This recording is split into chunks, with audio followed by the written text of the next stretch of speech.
It's time for Two Guys and a Goalie with Dustin Nielson, Matt Kassian, and the goalie, Joaquin Gage. Oh, what's going on, everybody? Welcome to a game day edition of Two Guys and a Goalie, live at noon right here on Edmonton Sports Talk on TuneIn at edmontonsportstalk.com, and of course over on our YouTube feed as well. If you listen to the podcast later on, if there's anything that you would like to have us discuss in future shows, just slide in my DMs over on Twitter at NielsenTSN1216. We'll try to get to a few of those as well. Nasty chat already going. Of course, you can text us anytime, 780-218-9999, 780-218-9999. Happy day after Valentine's Day, boys. How did it go? How was your Valentine's Day? That was okay. Yeah? Yeah. Gager got all romantic. Oh, romantic boy. Nah, it wasn't too romantic. I've mentioned to my wife I think it's a fabricated holiday, but Well, it is. It is. And so I made Just like the engagement rings. Totally made up thing. yeah. And so I ran into Murray out in the wild last. Yeah. Like our Murray. Yeah. And so I ran into him, and then Last night. I had a meeting in the afternoon. Okay. And then I went to Party City's. I think Canadian Tire took them over. So. Yeah. Canadian Tire owns Party City because sometimes you'll see some Party City, like in Cranbrook. Yeah. The Canadian Tire is the most crowded Canadian Tire of all time. They moved into the old Zellers in the mall. But there's like 3 rows of Party City right in there. Yeah. So I went and got the big Valentine balloon and a bottle of wine, some chocolates, and because my wife doesn't expect, like, it's funny because she came in the house, I was upstairs, and then she was like, I didn't get anything. You said we're not doing anything, but it makes me look really good. I think that I did the exact same thing. Count me in 2. I told her not to get me anything, and she didn't, and I got her something. Yeah, we all win. We all win. Yeah, we're romantics at Well, heart. like, what do I want for Valentine's Day? I don't want anything romantic. Like, so, yeah, with Tam, she came downstairs. I was doing some work on the night before, the 13th, because the kids celebrated Valentine's Day at school on the 13th. And then we're like, well, let's just keep going. We went to the mall, had some dinner, whatever. So that was like the kids' Valentine's Day. And then that night, Tam comes downstairs. She goes, hey, I didn't get you anything for Valentine's Day. I said, I don't need anything. Like, don't worry about it. She goes, don't get me anything either. And I was like, okay. And like I had gone to the mall earlier that day and already got her something. So I left it when I left for work in the morning. She's like, you know what? Thank you very much. I do appreciate it. It's nice, right? Yeah. Like, but I mean it. Like, I don't know if wives mean it when they say it, but I mean it. Like, I don't want anything for Valentine's Day. They never actually mean it. I don't think they actually mean it. They're just saying that because you're saying that. That's how I feel. I'm like, if I say like, hey, don't get me anything for Valentine's, they're like, oh yeah, you don't need to get me anything either. I feel like they're just saying it and they don't truly, like, deeply down in their hearts believe what they're saying, or maybe they do in the moment, but no, got to get them something. First of all, I think I'd feel like a dick if I didn't get them something. Oh yeah, but I'm very interested to see. Maybe next year I'll take it for a run and not like acknowledge it at all. And when it gets to the end of the day, just see like what Tam's like. Yeah, because I could see her being like, "What the hell is this? What the hell's going on? What is this?" Yeah. But yeah, all in all, is a successful Valentine's Day, I think. So see, I still could do that, and even if she expected something, I still have a get out of jail free card that I'm holding on to for like holidays or events. So this actually goes back to a number of years ago now. It was actually Mandy's. It was her first Mother's Day. So first Mother's Day. It was really fresh, and I didn't forget Mother's Day. But I didn't overly plan a lot. I was just kind of like, oh, whatever, make pancakes, kind of do some small stuff at home. And she had really been feeling like, because it was her first Mother's Day, like she wanted a more grand gesture. So she was very disappointed that I didn't plan enough or do enough. And okay, want me to do a little bit more with that. I learned my lesson from that going forward. But fast forward to Father's Day. Now, I didn't say anything when we woke up in the morning. Woke up in the morning, we're just going about the morning. She hasn't said anything, and she wasn't. I didn't need anything for Father's Day, and I told her like, don't get me anything. But that was, I told her a couple weeks before, and she forgets that it's Father's Day that day. So we go to church as we do or try to do every weekend, every Sunday. And so we're in church, and they throw out like a little like, oh, like all the dads stand up, or people that are like in a mentor position stand up. And I just stand up and just turn and look at her. And she's just got this horrified look on her face because she realizes that she completely forgot about it.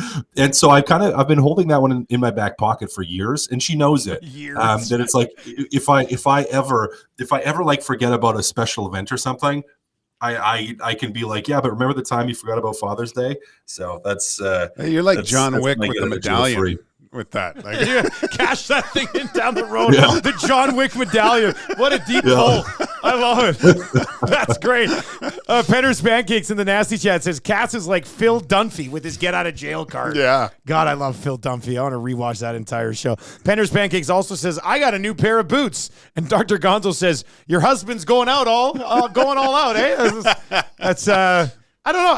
I don't do flowers on Valentine's Day because that's the one thing I do trust Tam with. She's like, Valentine's Day flowers, they mean nothing. Yeah. Get me flowers April 2nd. You know, like. Yeah. See, my wife, she says no flowers. Like I used to get her flowers every once in a while. She's like, don't get me flowers. She's like, I'd rather use that money to put it towards a pair of shoes. So I'm like, okay. Yeah. Like she's like, she wants shoes. Like if it's like a $70 flower bouquet, she's like, no, I'd rather go and buy a pair of shoes. Don't buy me flowers. Yeah. She wants shoes. So, I hate going to get flowers because I've done it a few times for no reason, just to bring flowers. And you get, which is the way to do it. Yeah, but you get flower shamed going into a florist. Like I go in there, I've done it twice in the past. Like there's been, I'd say about 3 years, and every time the girl giving me the flowers, what'd you do? And I'm like, really? Yeah. I'm like, I did nothing. I go, what's this for? What did you do? And I feel guilty. I'm like, God, did I do something? Do I have to? Did I put something right on the card? Yeah, I don't like going to the florist anymore. When a guy goes into a florist, it's because is it someone's birthday, or they read the card and then they shame you for acting poorly in some part of your life that I was just being a good guy. Just being like my wife was. She was I think she was down one day, and there's a florist right beside where she was working, and I went, you know what? I'll go get her some flowers. And I met 3 people that said, what'd you do? And I was like, are you kidding me right now? So no more flowers. Were there other husbands in there hanging their heads as well? Well, I look, that's why I do it, is I look way better than these schlubs in there too. You got to start only buying flowers under a fake name. That's the last thing you want is somebody actually. Flower shaming, though, what a thing. It's terrible. Yeah. It's terrible. Yeah, and on the other note, I'll wait till Father's Day. I went to what's the deal with Father's Day? Like, I don't really. Kids usually get me like a T-shirt and a hug. I was gonna wait till closer to Father's Day, but I hate Father's Day. You hate Father's Day too? Yeah, because it's not my day. It's a family day. It's family day. Yeah. And then the studio where my daughter dances schedules dance on that day. Like, it's the last thing I want to do, right? Like, I love watching my daughter dance. Don't get me wrong. But I really could care less about everyone else's daughter at that point, because I've been to about 10 competitions by this. I'm burnt out. I'm done. And then I got to sit through everyone else's. And it's tough because the graduating class, and I'm at a point where if I'm home alone and watching a video, I'll start crying. So you see all these girls with their last it's the dance. It's right near the so end. They have their solos and they're crying, and there's all these hugging, and I gotta. Before you know it, you're walking her down the aisle. It's an awful, awful day. It's awful. Bad. So like on Father's Day, Tam and the kids, I stay pretty busy. I don't really get time to myself ever. No. So like at Father's Day, I'll open up this little thing, and there's usually like one free day, one free afternoon, this type of thing. And I cash it in, and then I can go downstairs and just be by myself for an afternoon. Except I'm always too guilty to cash them in. Oh, yeah. Yeah. And I'm just like, oh, man, a free day. It's I should like to use this. And then by 10 o'clock in the morning, I'm like, Tam and the kids probably miss me a lot. I guess I'll just go back upstairs. Like, it's just... I don't know, man. It's gifts, right? Yeah. What are you gonna do? All right, Cass. Before we started, we heard you talking to yourself because we could hear you, but we couldn't talk back to you. You said there was something that you wanted to unpack from post game. Yeah, I can't remember. You don't remember what it was? It's like I was talking with Tommy, and he was like, I'm sure you guys will talk about it more in 2 Guys and a Goalie. And then I was like, yeah, we'll talk about it then. And now I can't remember what it was. Shoot, I was there and I heard that. Yeah, you were sitting right there, right? In the nasty chat, drop it out because I'm like, oh, that'd be really good to talk about. And then I went to bed and I forget. So I'm trying to think what it was. What was it? I watched a good chunk of that too. Shoot. Maybe it'll come to me by the end of the episode. Was it the penalty kill? We'll figure it out. I don't think so. I remember you saying it now, and I remember Tommy saying too. that, and I can't remember what you guys were talking about at the time.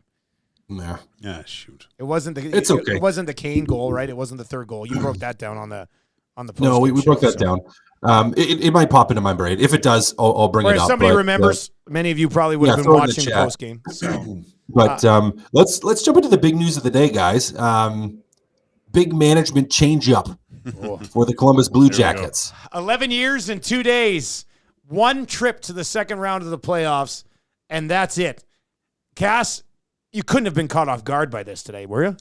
No, not at this point. I've been surprised the last couple of years. Yeah. I'm like, man, he's just going to keeping him around, and haven't really seen that turnaround. Now he's done some things that we thought were going to make the Columbus Blue Jackets a better team. You know, the big signing of Johnny Gaudreau. We thought, here's maybe is an opportunity for them to grow, and they bring in Patrick Laine, and that hasn't worked out like the organization has wanted thus far, and it's just kind of been flop after flop.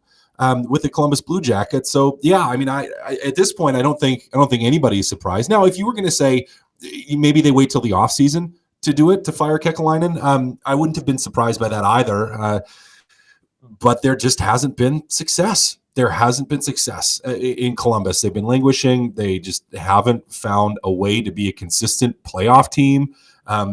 So yeah, they have the one little mini run with Tortorella as head coach, and then nothing. So not surprising at all.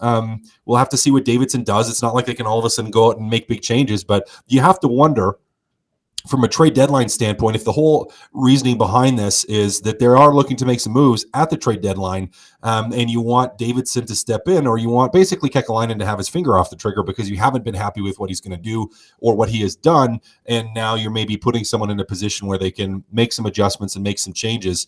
And who knows who they find, or if Davidson just kind of moves on from the interim role, which will be the bigger question to me. Does Davidson stay on? And yes, he's acting GM right now, but heading into the summer and the offseason, will he retain the tag, or will they go out and look for somebody else? He's I said it, he's the Finnish Chiarelli. And but can you imagine the damage Chiarelli would have done if he had 11 years? Oh here? my God, it would be the Tire Fire song would be playing like 24/7 on a different channel. It's tough for a GM because he can't. I guess really when you look at it, Ken Holland has an opportunity to go out like as a winner. Yeah. When do you see a GM go, I won the Stanley Cup or I won two, now I'm done, I'm quitting? You don't see that. They stay on. So usually it gets to the point where they're just let go, and what you remember is what happened last with that individual. And it hasn't gone well for the Columbus Blue Jackets. You've seen their star players want out. And I'm looking at, Dubois, and he was supposed to be a cornerstone, and the whole debacle this summer of hiring Babcock and what he was doing and thinking you were going in a different direction. I'm shocked that Davidson's still there too.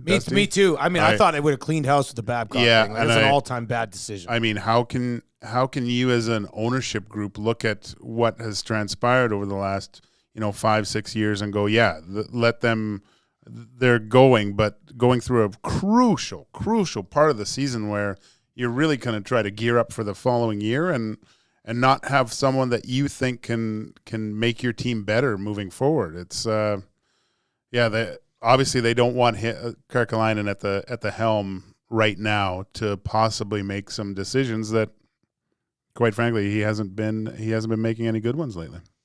Cass, you mentioned some of the bigger moves that he made to try to sort of, at this point, I kind of view it as trying to save his job, and maybe it did for a little while.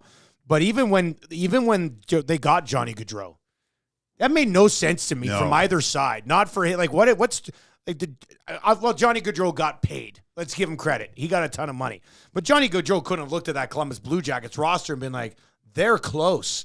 I'm going to go there. And Columbus couldn't have looked at their roster and thought, Johnny Gaudreau's the big piece that pushes us over the top, when they were still years away from being in that find the final big piece mode. Like, that alone should have been enough to start thinking, what type of direction do these guys think we're heading in? It never made sense to me.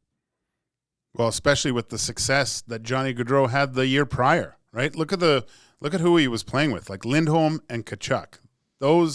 That type of player gave Gaudreau the ability to shine. Now he's going to a team. We looked at Line A. Oh, okay, big scorer and stuff, and would that work? But it's not the same dynamic. You try to match what led to his success previous, and there wasn't that type of puzzle piece going to Columbus at this point. It really looked like Johnny Gaudreau just wanted to float by and not be noticed and just kind of put up his 70 mission to 80 accomplished. He did it. Good work. Yeah. I mean, I have a less problem with that signing, Dusty, than maybe you do, because you are trying to get better as a team. And yes, you're probably years away from being a legitimate threat, but it moves you there quickly. I mean, how often is a guy like Johnny Gaudreau going to be available? Not that often. So you're gonna throw your hat in the ring on it. So I understand that move, but it's just supporting moves that didn't go well. And I think just the Babcock debacle, we obviously saw how that panned out, where it was like, okay, if they were going to do that and they make the big splash in free agency, what else are you going to do? And how else are you going to move this along? And nothing else that was beneficial happened. I mean, they had a complete cluster at the goaltending position, weren't able to really sort anything out. And it reeks of internal strife and disorganization, which is why he's gone. But I don't know. The Gaudreau thing didn't make sense to me from the Johnny Gaudreau side, unless he's thinking, as you said, Gage, I'm going to get paid and I'm just going to fly under the radar and no one's going to complain about how much I'm getting paid. And I'm just going to have my fun, put up my points, not get harassed at the grocery store because I'm not in Canada anymore. Yeah, he doesn't have to worry about that. Like, nope. if this would have been, anywhere in Canada with Johnny Gaudreau, it would have just been the same thing over and over and over again. Obviously, every day. He's got to live with it now with the Columbus Blue Jackets because somebody pointed out, and Cass, you can chime in on this one a little bit. Somebody wears a NAS 26. Columbus is the least important team in the league. Why is there even a team there? I covered a draft in Columbus, and I thought the area around the rink was awesome. And they do look like they got a pretty passionate fan base. Like I don't think it's a mistake to have the Columbus Blue Jackets. I mean, I think I think the Blue Jackets are a great idea. To be honest with you, take us through it from your perspective, playing against the Blue Jackets and seeing that market a little bit. Yeah, my connection's sputtering here a little bit, so I apologize if I cut in and out. But I listen. You are absolutely right. It is actually an unreal location, like where the rink is, the area around the rink. It is really nice there. It's a good spot. I always like playing there. Some of my first, I think it was my second NHL game. Actually, I played in that building. Was on the road against the Columbus Blue Jackets, and it's a good crowd there. I hate the stupid cannon, as most players would tell you when they score. It's really annoying. It's coming and it still just kind of catches you off guard and you're not ready for it. But you do have, I think, a pretty good fan base. It's definitely not a mistake to have an organization there. But just like any organization, if you're successful, you're going to have more fans. It's in the U.S. Like if you languish and if you're not good year after year after year, I mean, Americans, say what you want about them, they like winners. Like they like winning and winners. That's just that drives people. Now, some organizations in football, for example, that you have diehards that just are going to support no matter what, and be there for the long haul. But when it's not as ingrained, and hockey isn't as ingrained in the culture, if you're not winning, you're not going to get as many fans. Like just look at Florida. When Florida's winning and they're playing really well, they get a pretty good fan base. If they're not, you're not getting anybody. But it's absolutely not a mistake to have a franchise there. I think it's a good spot for it. It's a good city for it. You just need to find a way to turn it around as an organization from a quality of product on the ice. I think that Columbus itself, if the team is doing well, they're going to get a lot of support. You look to some other markets like Florida, it's almost like playoff success is what they want to see. Then they start turning out. I don't think that applies to Columbus. I think if they are a good regular season team, you'll fill that building because like Americans, they do like winners. Everyone likes a winner, but I think there's more potential for them to fill the seats rather than some of those other markets, say like Phoenix and sometimes in Florida there that they don't come out till April. Yeah. You know, so yeah, I loved playing there. It's like you said, Cass, downtown is pristine. It's one of the cleanest downtowns ever. Little sleepy, but that's fine too. I always wondered why it seemed like people wanted to get out of Columbus. It seemed I like remember walking around Columbus, and I was just like, man, this place is awesome. it's great. Yeah. It's really nice. Jody Shelley, who's like, he's a folklore hero there now. Yeah, I call him Uncle Jody. Yeah. Yeah, he's awesome what he does. Like there is a hockey culture there, right? And I all they need to do is just progress and become a consistently competitive team. You'll fill that building every night. This text is in. It's also in the nasty chat from RCN. It says Johnny Gaudreau took less to leave Calgary. I think he figured New Jersey and Philly would have had a bidding war over him, and when neither was legitimately interested, I would add there that he looked somewhere and somewhat close to home to get a deal done. I just go back to the Columbus side of things. Like when you paid Johnny Gaudreau what you were paying with him, and when you look at the rest of your roster at that point, you're viewing Johnny Gaudreau as your franchise guy for the next amount of time. And Cass, would you legitimately try to build a franchise around Johnny Gaudreau? I don't want to slight Johnny Gaudreau here, but I'm not looking at players in the league and the style of player he is and goes, that's the guy we're going to build around. I just don't see it. Yeah. I mean, you're trying to speed up the process of that, and you're hoping that you're going to have some draft picks that are going to come up and pan out and bring you that. It's tough because, again, players like Johnny Gaudreau that have that level of skill, it's not like they're on the free agent market all the time. Yeah. So is it the perfect player you want to build a roster around? No. But for them, if they looked at it and said, okay, from our prospect pool, we don't have anyone else that's going to fit this role. How do we bring somebody in and bring them in now if we're able to, even though ideally maybe that's a 2 or 3 years away scenario? I still just, again, like I get it. I get why they would sign him from the Columbus Blue Jackets point of view. I get why they would sign him, and I get why they would take an opportunity at it. Now, from Gaudreau's standpoint, was he hoping Philly or was he hoping New Jersey or one of those teams would take a bigger stab at him? Well, possibly, but I mean, I guess that's something I don't know if we'll ever know the answer to that. 780-218-9999, 780-218-9999, or, of course, you can just chime in here on YouTube as well. We get to that TSN trade bait board for sure. We're going to get into the Edmonton Oilers here as well. Anything else to add on the Columbus Blue Jackets and the future of Columbus Blue? John Davidson, by the way, Gage, you're 70. Yeah. I mean, I don't know if you're a Columbus Blue Jackets. Nothing against John Davidson, but I don't know if you're allowing him to just be the guy who tries to get this thing back on track, especially when he's been involved in some of the decisions that led them to where they are. Yeah, I think you're going in a completely different direction at this point. You heard the ownership with the whole Babcock debacle, and he was visibly upset, I think, right? So I'd expect massive changes. All right, Oilers get the St. Louis Blues tonight. Dylan Holloway, who kind of got bumped up at the end of that last game, did score a goal in the third period. According to friend of Edmonton Sports Talk, Bob Stauffer, Dylan Holloway will be on the second line with Leon Draisaitl and Evander Kane tonight. Cass, let's start with you with your thoughts on the young guy getting a push here. Well, hey, he got a sniff at the start of the third period, and he was a massive part of turning that game around.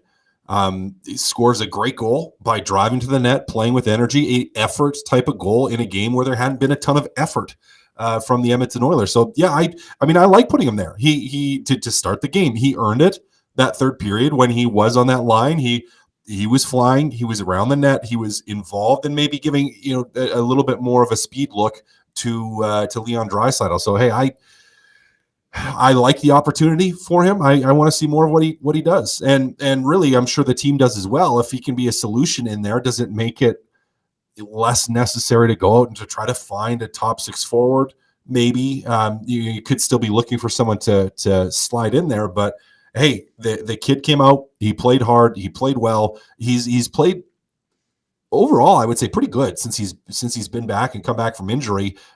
Before the injury, he was on the upswing in terms of style, how he needed to play to be successful. So, gentlemen, I am all for having another look at Dylan Holloway here on the second line. Have we started to figure out who he is a little bit, Gage, or is that still too early? No, I'm still wondering who he is. Great goal. I found it hilarious when he went down and took out Connor McDavid. That he was like, that was for him not to celebrate a goal like that because he was worried about if he took out 2 ACLs on the best player on the planet. I thought that was quite funny, but he would have been traded yesterday. Yeah.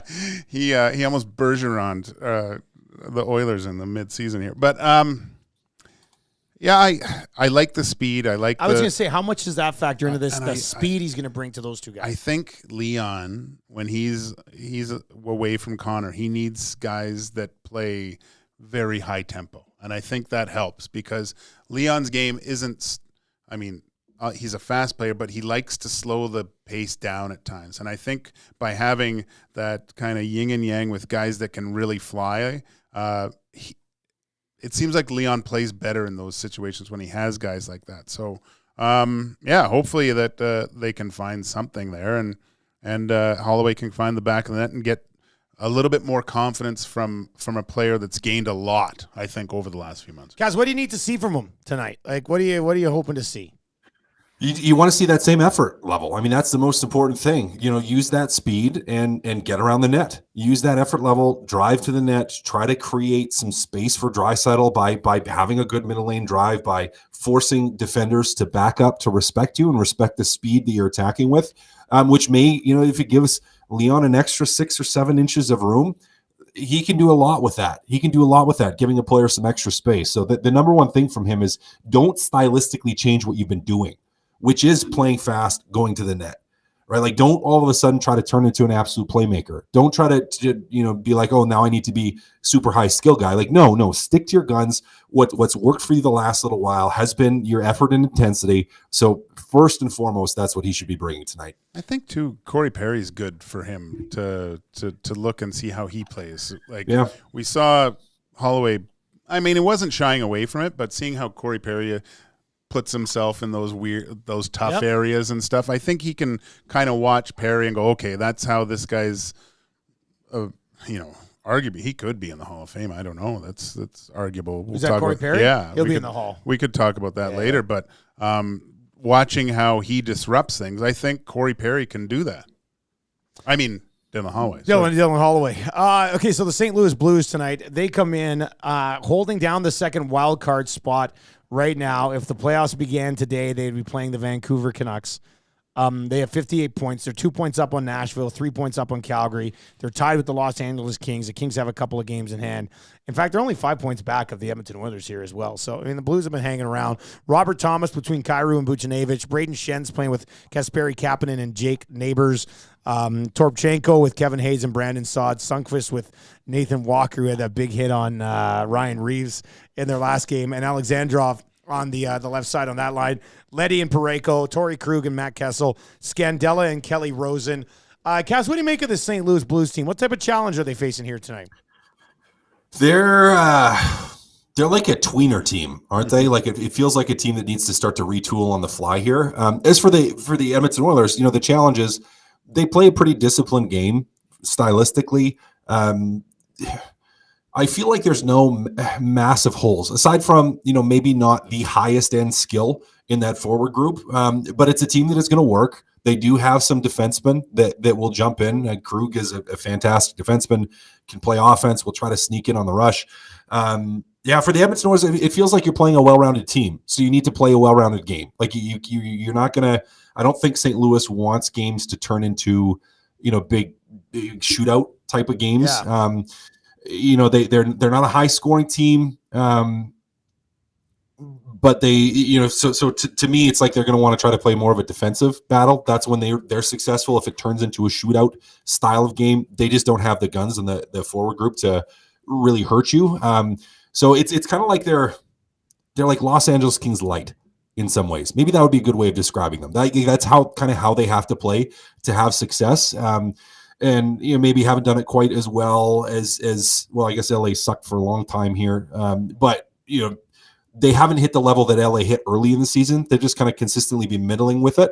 But yeah, you're going to see a disciplined game from them, and you have to respond in kind. Not to play their style of game, but you just have to play discipline when you have the puck.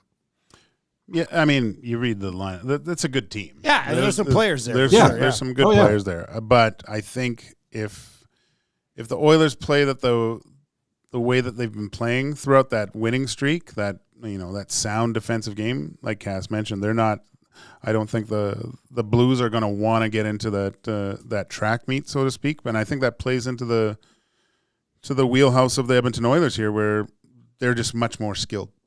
And if it does get into that type of 2-1, 3-2 game, I think the Oilers can pull ahead at that point, just because of their skill. 780-218-9999. That is the text line where you can chime in. You can also hit us up in the nasty chat as well. Guys, the Oilers can't get caught jamming the net all night, get more shots on the point, tip, deflections, start winning some games. What about the starts? Cass, maybe that was what you wanted to dive into. Is that something you wanted to unpack? I'm still trying to think what you wanted to unpack from that post. I can't remember if that's what I wanted to dive into, but let's dive into it because I think, right? I think it's something that's good to discuss. The starts of the game have been soft coming out of the break for the most part. Now, again, not so much against Vegas, I don't think, but the other games, they kind of have been. If we look at Anaheim, we look at LA. We look again the other night. They have not come out of the gates extraordinarily well. Have been mostly flat and mostly, I don't want to say uninterested, but unenergized out of the gate. So and that's something that we maybe hadn't seen as much of this year. But going to years past, we knew they were a slow starting team in a lot of ways, and it took till the first power play till they got going at times. But a little bit of a slow start. I'm not freaking out concerned about it, but certainly something as a group. And for Coach Knobloch that I think he wants to and needs to address. Yeah. How do you address that? What do you do? Well, it's in between the ears for these guys. Yeah. I look at, and I noticed it at the beginning of the last game, the distribution of the puck between defensive forwards wasn't there. The start. Every first pass was off a little bit. They couldn't make a first pass. Once they got it at about the 10-minute mark, then you saw the Oilers start with consistent entries into the offensive zone and things like that. Like the first two shifts, I think it was Bouchard missed two clear tape-to-tape passes, and there were chances against right away. So that's kind of one of the barometers that I use to see if the Oilers are ready to play. You look at those first passes from defense to forwards to get the puck going in the other direction. If that's not there, there are some struggles. And a team like the Wings, they're going to feast on those opportunities. Oilers and Blues tonight. If you want to bet it over at CoolBet, I threw up a little EST parlay a little bit earlier on today. I mean, you can go just bet the money line if you want as well. Connor McDavid, 2+ points. Bouchard with a point. Nuge with an assist. And the Oilers to win at +410. If you want to snake that bad boy, just go to CoolBet. If you're not yet signed up for an account, use the code LOCKSHOP when you do. You get a 100% deposit bonus on an initial deposit up to $200. Click on exclusives. You'll find it under the Edmonton Sports Talk Parlay, and that's +410. One more time. McDavid 2 points. Bouchard with a point. Nuge with an assist. And the Edmonton Oilers to win. TSN trade bait board. Everybody's got a trade bait board. We're going to put Tommy Gazzola in charge of the EST trade bait board, right? Wouldn't that be something? That's good. All right, so here's the trade bait board for TSM. There are 5 Edmonton Oilers assets on here. The Edmonton Oilers first rounder is the 5th highest asset. Markstrom, Tanev, Hanifin, 3 Calgary Flames. Jake Gensel. And then the Oilers' first rounder is there. Colorado's first rounder is also on this list, as is Dallas's first rounder. As for other Oilers on this list, Warren Foegele is 31. Brett Kulak is 40. Broberg is 41. And Cody Ceci is 48 on this list. I want to quickly start with Foegele because somebody messaged in the nasty chat a little bit earlier on and says, do you guys see Foegele being on this team post-deadline for the playoff push? He suggested the Oilers need to build a 4th line that can compete with the Kings and the Knights. However, I mean, I would argue that Warren Foegele with size and speed on the 4th line is actually something that you would probably want. He'd be your best 4th liner by a mile. And I mean, I don't hate that on the 4th line if they find a way to, from a cap perspective, bring in somebody else. Well, if Foegele can find his game from it's fallen off over the past couple weeks here, but I look at Foegele on my 3rd line, to tell you the truth, Dustin. Yeah. And I want him on my team in the playoffs. I think with his speed, his aggressive play, you're looking to replace that at some point. I don't like Foegele. I don't like any of these.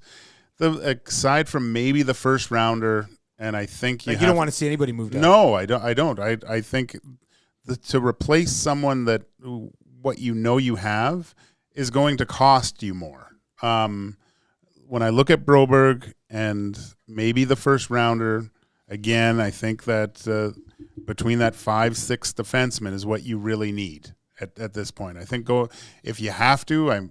I don't hate going in with Broberg as your 7th D into the playoffs, but if that's the only position I'm looking to solidify, I think that's the most important piece. If it's not there, then maybe you look to solidifying that bottom 6. But I'm looking for the D-men first. Yeah, I 100% agree, and I've said it before. I'll say it again. I still view like Andrew Peeke from the Columbus Blue Jackets as being like an ideal candidate because he only makes 2.75 per year. He's got additional years left on his contract. He's a young guy, not an old guy. Is a big body, can play that bottom 6 role, or bottom like pairing role.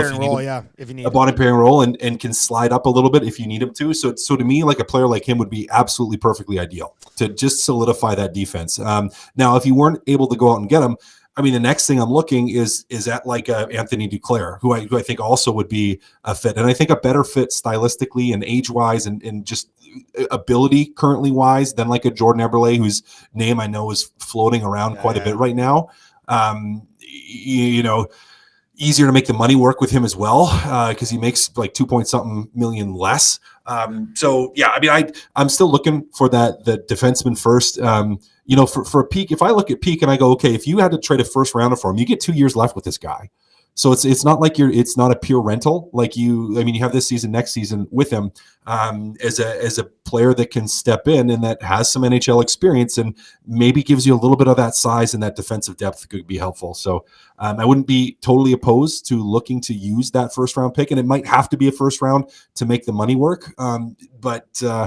Yeah, we will have to see what happens, but I'm still looking, as I've been harping on all along, at adding that either veteran or just depth defenseman, unlike all the crazy people who are like trade Kulak and CC, and let's bring up Broberg to play in your top pairing and play with 5 defensemen. Like it just seems so bizarre. That seems so bizarre. So nuts. Teams just don't do that. I mean, teams trade for defensemen at the deadline. Nor should they don't you trade do them that. away, right? You're shooting yourself in the foot. Nor should you do that. They don't. The moment they do that, they're like, oh man, could use another veteran defenseman. Duh. Like, of course. You brought up Jordan Eberle, and I had him on the list of things we want to discuss. I do have some St. Louis Blues trivia we can get to in a little bit as well. Gager's got a call. This is probably a trade breaking.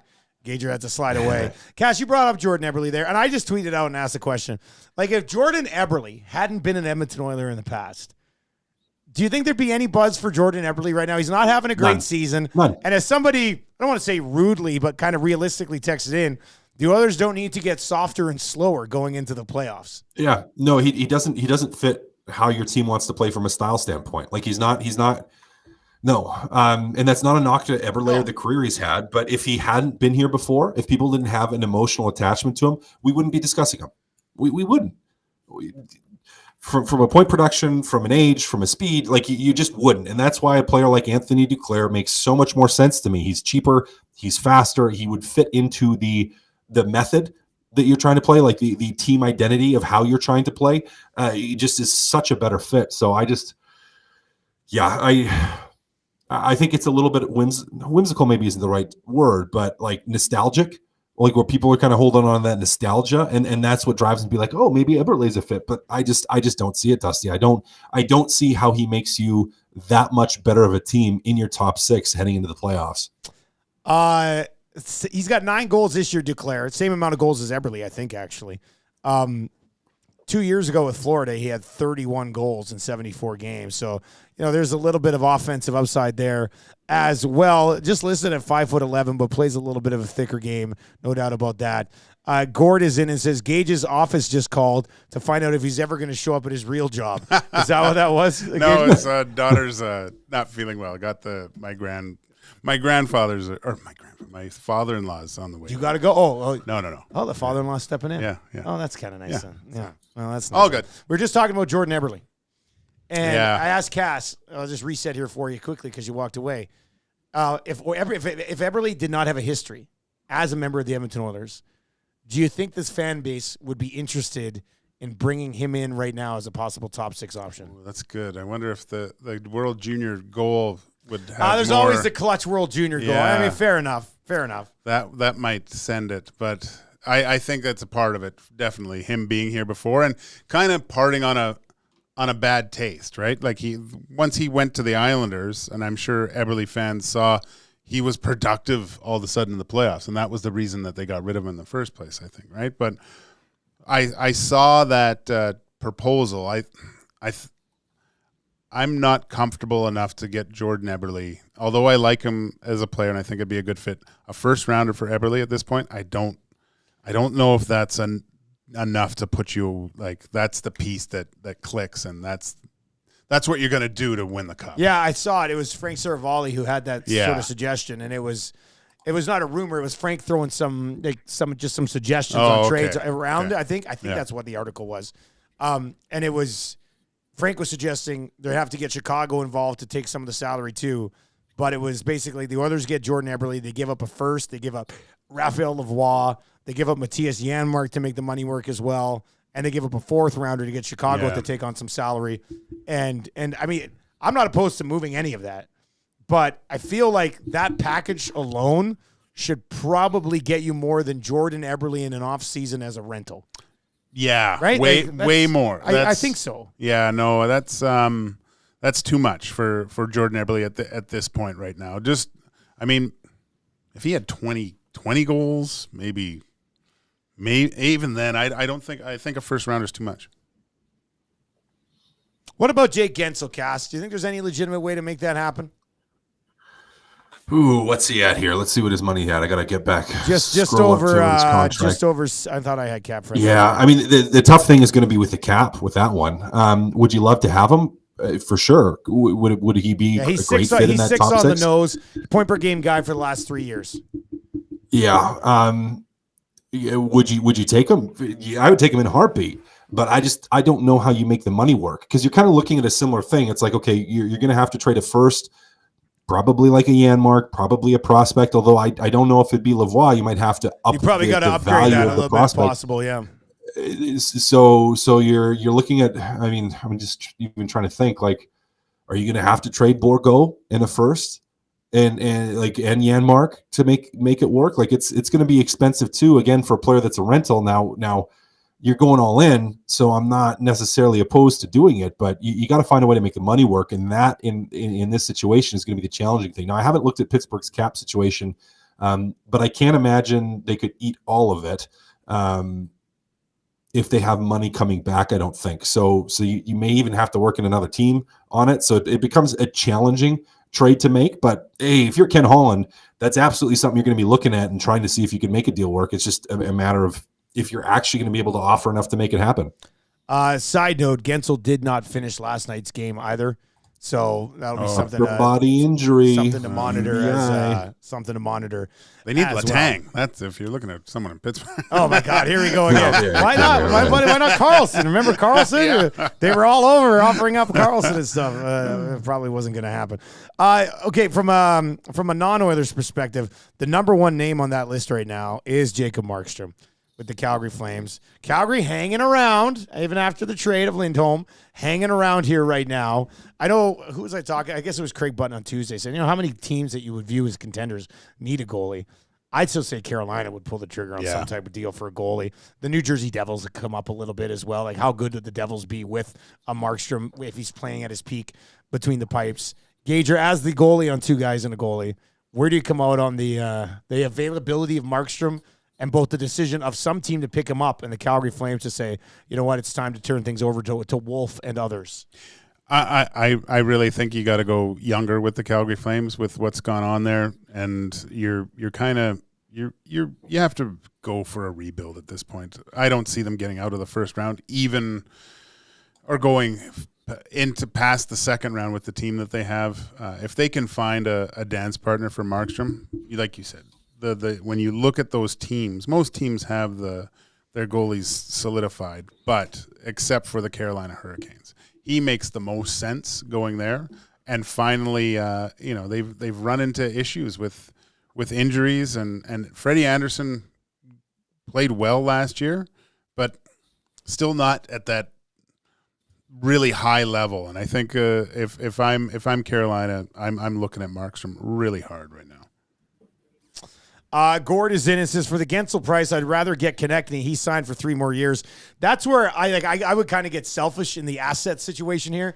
Like, what you really want is somebody that you don't have to go out and get again next year. Yeah. Right? Even if you have to pay more, you're not going to have to dive back into the assets next year. If you do acquire a Konechny and he's locked into your top 6 for the next 3 years, all of a sudden, that hole's filled permanently. But why would Philly get rid of him? He's their best player. Oh, Gager, because the Oilers want him, right? So that's what I don't you I know? don't Don't you know how it works? Like he's like he's a Philadelphia Flyer. None of that matters. None of that matters, right, Cass? It's just like as long as the Oilers want him, everybody's available. That's how it works at deadline time. Oh, it's ridiculous. How dare you even ask? I'm not gonna entertain the thought because there's no way. There's no way. But there's no way. No way. Maybe for Leon. How?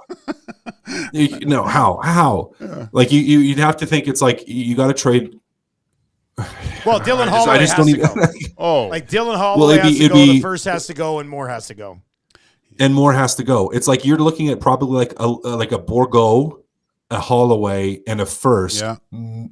Maybe but that doesn't even really Philadelphia work price, but that either, right? So money wise doesn't work. So now you're talking like a first and a second, or like 2 firsts and Holloway and Borgo. Like that's oh boy, it's a pricey one. Yeah, no, that's not. There's no and why would Philly still at that? Like no. I want to entertain it, Dusty, but I can't. Zedmo is in and says Ryan Strome, $5 million. Signed at 27. That would be the ultimate get for the Nielsen show. Oh, my God. Because that Ryan Strome goal song would be bangs. fired back up on repeat forever. Yeah. I was pumped when he scored 2. I thought you'd play it. Yeah. we played the first part of it this morning just to explain why Eberle was traded. Because it says the trade was made because Eberle was lackluster. Right? So, oh, God. How great would Strome still be on this? Because he'd still be on the team, right? Like they'd probably give him a chance to play with some guys. Yeah. They screwed Strome so hard when he was here. They mishandled that horribly. Mishandled that horribly. Like, he by the way, got Dusty, a sniff with McDavid, if I remember. Yeah, go ahead, Cass. I know you saw this because you were in the nasty chat for post game show. But I've been working on the lyrics for Connor Brown no goal song. Oh boy, dude, we have to pay for these ourselves now, right? Like they're not covered by Bell anymore. So it's cool. What's it based to? What's it based to? The Aqua song, Dr. Jones. Okay, continue. Connor Brown, calling Connor Brown. Wake up now. Connor Brown, wake up now. I mean, it sounds ridiculous, but I love the original. I mean, I absolutely love the original. So, but you know what? We're still sitting here at a Toby Reeder goal song that we never got to play. So I feel like we probably learned our lesson with that. I got to get a Kane song done before that one. Don't stomp on my dreams. Yeah. Don't stomp on my dreams, Dusty. Just tell me there's a chance. Well, you keep working on it. You keep working on it and let me know. I don't think you need to. Okay. He's not. Well, no. Yeah. It's not a goal song. It's not a goal song. Well, you got to the end of the year. Mileage, he's not scoring. Think of the mileage you'd get out of it. So yeah. I don't think he's scoring. He's got to score at some point. Cody Ceci banked one in off somebody. Yeah, but Ceci was trying to do that. He's a defenseman. I still stand by the fact that it happens in an odd man rush or a breakaway on a penalty kill. That's when Connor Brown scores his first goal for the Oilers. Or it doesn't happen at all. It's that or it doesn't happen at all. Or he touches it, it's an empty net the other way, and it's a pass back to the point, and it goes in. He's the last guy to touch it. Wouldn't that be the way to get one? Hey, that would be the way. That'd be the way to finally get off that old schneid, wouldn't it? All right, so the Oilers get the St. Louis Blues tonight. I want to have some fun today, so I put together 7 St. Louis Blues questions. Ooh. All right, let's see if I can read them. I wrote them out, didn't type them out, but I think I'll be able to. Get them. All right, so let's start with this one because I don't think either of you guys are gonna get this one. Maybe you will, but which guy who was once with the St. Louis Blues was in the movie Forrest Gump? Holy smokes, really? According to this Blues trivia site. I didn't confirm it myself, but why would a Blues trivia site make up funny things? I'm going to take a St. Louis Blues, no. Jeez. Let me see if I can confirm. Right now. Al McInnes. Not a bad guess, but no. Gosh. Kachuk was my other guess. Those are the only Bernie two. Federko. No, not Bernie Federko. Brendan Shanahan Really? was apparently in Forrest Gump as one of the football players. No way. So nobody got that one. I didn't think you'd get that one, but that caught me off guard. I had no idea. I've never heard about that ever before. All right, here's an interesting one. Gage, you might get this one. Well, you both might get this one. Who did the St. Louis Blues get when they traded Adam Oates to the Bruins? Oh, jeez. Hey, no answers. Yeah, I Was heard that it. a Wannick? No, it was Tom. Yeah, I was Tommy. close though. I knew it was. I'll give you a hint, Cass. It's a passer, but he's a little bit before your time. That's what I thought. That's why I thought you had a better chance. Yeah. Okay, well, It's Craig Janney. it's Craig Janney, but no points. No points. No points. Yeah, Tommy thanks. Gazzola yelled at the answer. Yeah. Tommy, stop. All right, boys, here's the next one. Who is the St. Louis Blues all-time points leader? Yep, Cass. Brett Hull. Not Yeah, Brett Hull. It's not Brett Hull. Pierre Turgeon? Nah. Bernie Federko. Federko is. Bernie Federko. Okay. Hall of Famer. Yeah. How many does Hull have? I don't know. He leads them in goals, that's for sure, but Federko had more. Yeah, he has points. like 6 assists. Yeah. All right, here's an interesting one. We're 0 for 3. Who was in net for St. Louis when Yzerman fired a clapper over the shoulder top corner? Yeah, Gager. John Casey. John Casey. Nah. Now, I didn't even have to look that one up. I just remember that moment. That was on a bunch of Don Cherry Blocker. videos. Blocker side. Very weird reaction. You don't see that. Almost like no reaction, eh? Yeah. What was he doing? I don't know. Just throwing it up Didn't there. see it. Just didn't see it. John Casey was your classic old school stand-up. Oh goalie, my right? gosh. Right. Poke check, old school stand up. Yeah. Yeah, that was good. All right, who is the St. Louis Blues all-time plus-minus leader? Tommy, shut up. Who said that? I mean, Maddie, don't say anything. I did. Oh, I was going to Cass, go go ahead. Federko because I don't have anyone else better to say. So Federko? So, but I know that's not the answer, but that's what I would say. You are correct. It's not the answer. Oh, You are. It's not the answer. Oh. Sorry. Do I get a bonus point for Pronger? for It's knowing Chris it's not Pronger. the answer? Yeah. 2-0. Yeah, the peanut Gager. gallery's throwing stuff I know, out there I and know, they're I know, wrong. I know. Who is the St. Louis Blues all-time wins leader among goaltenders? Mike Liut? Mike Liut. Gager. Just For the crushing win. me. Locks it up. All right, final question. You guys should get this one. How many St. Louis Blues players have won the Hart Trophy?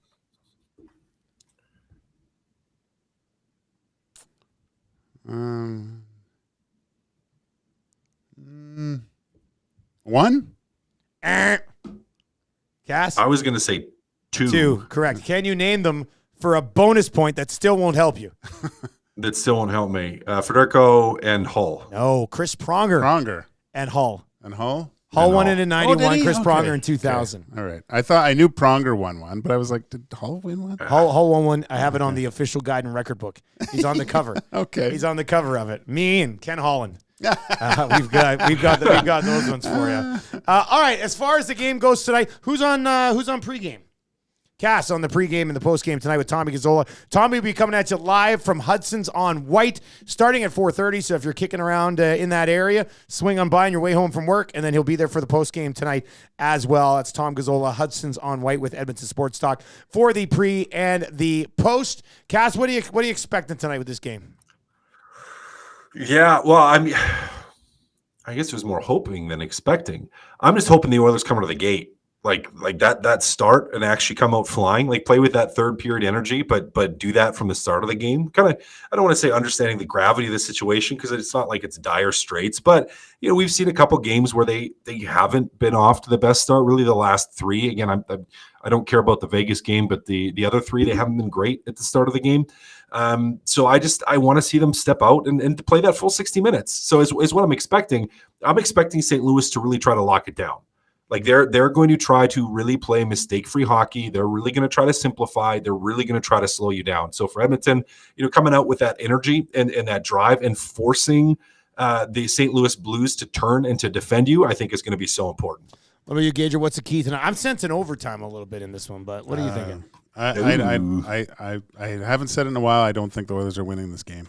Really? Yeah. No. Main reason being? St. Louis is a tough place to play. They got good fans. The Oilers starts give me pause. Lack of full 60s. Yeah, and so I think this is one of those games where the Blues are going to come out to like a 2-goal lead. The Oilers are going to fight back, but it's just they're going to play a good defensive game, and they're going to edge it out at the end. All right, that is going to do it. Gager, congratulations. You know more about the St. Louis Blues than anybody. Well done.